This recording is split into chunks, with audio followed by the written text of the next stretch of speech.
Well, despite efforts to bring about even a short-term ceasefire, we heard Israeli fighter jets just a short time ago, a bit south of where we're standing. And to give you a bit of a better idea, we're basically on the northeast corner of Gaza, about 2 or 3 miles outside of Gaza, standing in Israel, that is.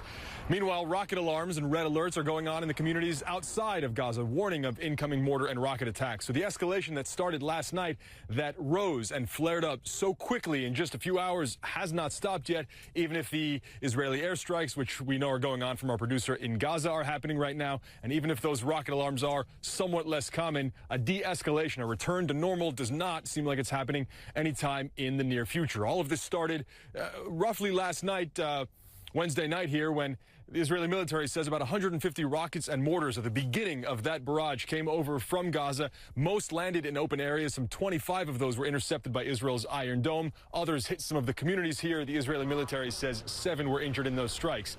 Israel retaliated with a series of airstrikes, a wide-scale attack on what they say are Hamas military targets in Gaza. They say they targeted more than 140 sites, 140 targets across some 20 different sites in that airstrikes. The Palestinian Ministry of Health says 3 Palestinians were killed, including a young mother in her 20s and her 18-month-old baby girl. So that is one of the reasons Hamas vows to keep fighting. They say they will not simply back down, and that is one of the indications here that this isn't going to end immediately, anytime soon here, despite the best efforts of the United Nations, despite perhaps the efforts of the Egyptians to try to bring back some sort of ceasefire before this escalates even more. Hannah.